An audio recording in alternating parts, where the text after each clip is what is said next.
one of the UN Sustainable Development Goals actually talks about this very important thing of gender equality, and how United Nations has been pushing forward this thing across the countries to make sure that not only Afghanistan but all the countries are following this principle of gender equality, because still women don't have an equal participation in a lot of areas around the world.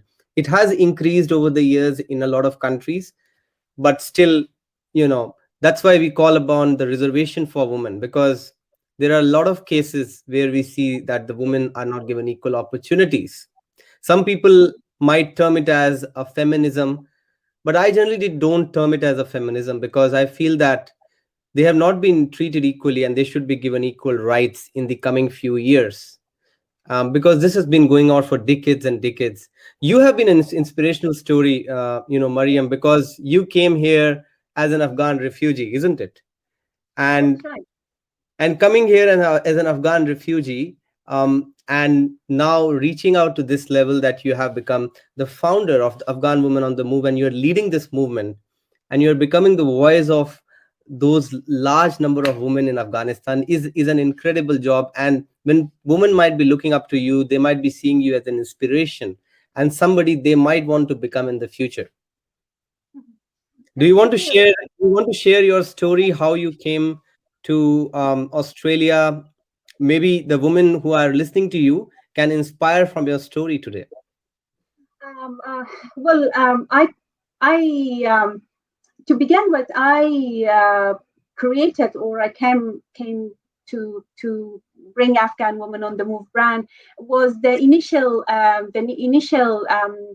hope was to find friends, to find a safe platforms, to find place where women can come outside of religious and political views, because we are very much bound by structural views of generations and generations, that some of these aspects doesn't apply to us anymore.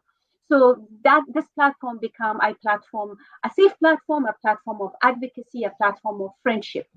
Through this, I'm not sure if I have inspired anyone, but I did certainly made a lot of friends that they can resonate with my journey. They were also looking for friends. They were also looking for a platform where they were not discriminated from to where they're from, what they believe, what they don't believe.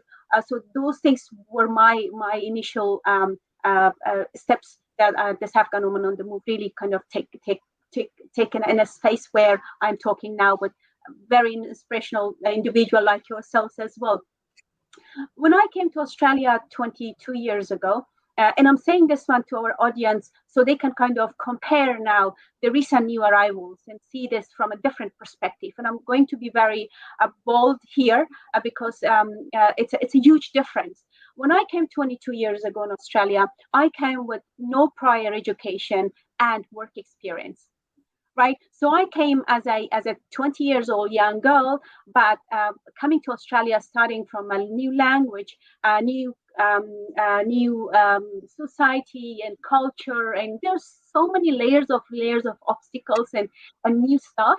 And at that time, there was no Facebook, there was no mobile phones, there were no friends from outside the world. So it was just me coming from one extreme, literally to another extreme.